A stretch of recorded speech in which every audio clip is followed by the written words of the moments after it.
What's up, Team Takeover? This is Deadbolt. Decided to do something different. Sitting in my car just because it's a lot quieter than inside the house. Just want to talk about some shit and break down some fights in UFC 127. First thing I want to talk about is Anderson Silva GSP, and I just think it's complete bullshit that they're not giving Okami his title shot. Vitor should have not fought. I mean, it's much more marketable, but Vitor shouldn't have gotten that shot, and Yushin Okami should have, like he was promised to. And frankly, they don't. I don't see them doing it because he has a fucking shot, and I'm a Thunder fan for life. And fuck that Anderson Silva GSP. I want to see Yushin Okami get his shot, which I have a feeling that GSP is gonna take.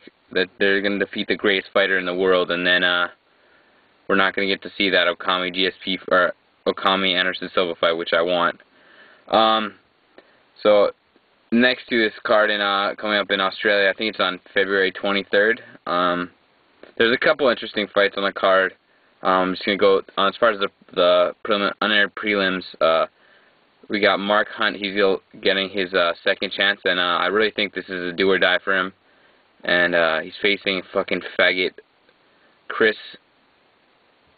I don't even know, Tusher or whatever. He trains out of Death Clutch with Brock Lesnar, and as we know, those people don't like getting hit in the face. They crumple up like tin cans. So I hope Mark Hunt beats his ass, and he gets in more fights in the UFC, because Mark Hunt's been around for a long time, and he's faced the best. He's faced so many top level fighters, and he fucking won a K1 World Grand Prix, which is pretty fucking amazing. So I hope they can come out in good form and beat the fuck out of Chris Tusher or whatever his name is.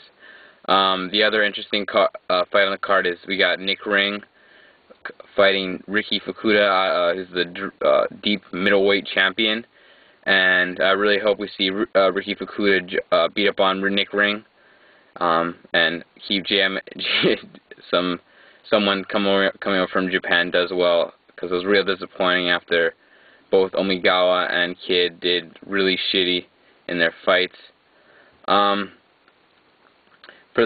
think for the aired prelim we have Spencer Fisher and Ross Pearson, and I think that's a pretty easy fight to call. Like, Ross Pearson didn't do so well against his last fight against Cole Miller, but he's definitely much younger, he's evolving more than Spencer Fisher, who's pretty much a veteran and over the hill. And he's pretty much a gatekeeper anyway, but like he's just over now. He's not the fighter he once was, and he's in his swan song of his career. So I think as we see Ross Pearson just keep it standing and outbox him. Spencer Fisher may try to take it to the ground, but Ross Pearson has decent takedown defense, and I say we either see a decision or a knockout from Ross Pearson. Next fight in the card, we see the battle of the tough noobs, Kyle Noke and Chris Camozzi. Camozzi is pretty much a tin can, and Kyle Noke is someone with legitimate skills, and he's a much more athletic guy than Chris Camozzi. I was really impressed with in Rob Kimmon's fight. Much more impressed than I thought it would be. He was extremely physical, and really he went for the kills. So I expect him to just beat up on Chris Camozzi, who's I think the less athletic, not as big. Kyle Noke's a pretty big fighter for his weight class. So I think we see a Kyle Noke decision win or finish. I don't know how is he gonna win this, because he's pretty well rounded. He's pretty he's not good in one area, but I think he can win anywhere, especially in the grappling. Chris Camozzi was pretty terrible off his back from what I've seen. The next fight on the card we have, is it George? I'm pretty sure. No, it's Chris Lytle versus this guy. I don't know, Ebernsall or something. It's a late replacement for Kraus Kana, which is a bummer, because that's one of the fights on the card that I think was an actually good fight. This is a gimme fight. He's coming on super short notice. Chris Lytle is definitely the better fighter in all aspects. He's on a big win streak, and he's just a much better fighter than this guy. They brought him in because they need a replacement. The guy's not going to win. The Norris is too short, and Chris Lido is just too. His boxing has been looking really sharp lately. The Matt Serra fight, which I thought he would lose, his boxing looks extremely sharp, and he just seems to be actually using the skills he has and not coming out and brawling. So I expect him to beat up on this Ebern Salga. I don't even know how to pronounce his name. And then we have a showcase fight, we have George Gsot, his last name is just too complicated to pronounce, versus Dennis Seaver.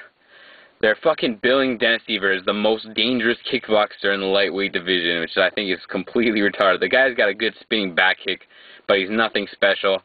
They're all, oh my god, he got a fucking rear naked choke in his last fight. He's well rounded. He beat the shit out of who the fuck he was facing?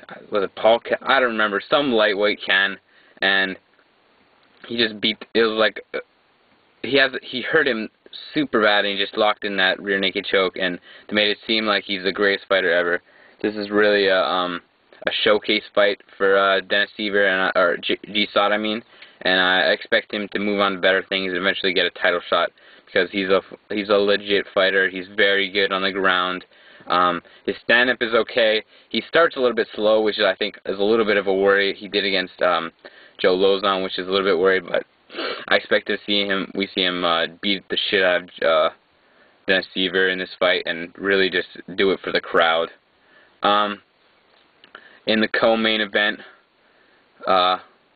it's what the fuck is the fight? I can't believe that's how shitty the card is. I fucking forgot the co-main event of the evening. There's a car driving by. Let's go back to. I'll just go skip the main event and see if I can remember the co-main. Oh fuck! The co-main event is George Rivera versus Michael Bisping. Fucking Michael Bisping is a glass-jawed Brit. I don't like him as a fighter. I don't like him as a person. I think he's overrated. I think he's overrated in the stand-up department and underrated on the ground. I think he has much better grappling than people give him credit for, but I just don't like him as a person, and I don't think he's a very good fighter. They just really want to bill him because they need to star in Britain, and all their stars have been either beat out or cut, like Paul Daly. Beat up, I mean, by like John Hathaway got the shit beat out of him, or Paul Daly got cut after punching Josh Koscheck after the bell. So they really need to start. They've been pushing the shit out of this guy, and I really hope Jorge Rivera comes in with those short punches and just beats the shit out of him. It's a fight that can go either way. We could see Michael Bisping just play it safe and fight from the distance, but I think if Jorge Rivera really closes the distance and uses his short power punches, which he's been looking really good in his last fight, and I was surprised that he's been doing so well, despite the fact that he's pretty much he's like an old guy. I think he's closing on 40. He's at the end of his career, and there's the possibility for him to win. He's really got to get in close and use that dirty boxing and short-range punches and try to not stay at range, because Michael Bisping is really good at the jab and jog.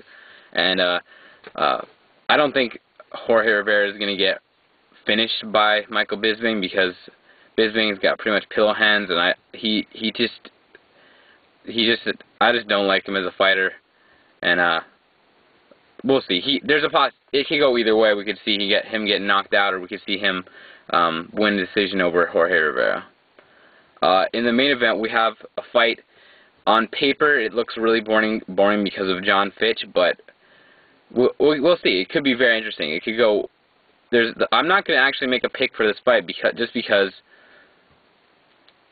I like both guys. I don't like watching John Fitch, but I like the guy, and I like BJ Penn. He's from Hawaii. His gym is right nearby where I train, and I'm not going to make a pick because this fight could go either way, because frankly with BJ Penn, it's a flip coin. If he's on, he can beat anybody in the world. He fucking fought Lyoto Machida. He didn't beat him, but he went 2 rounds with Lyoto Machida.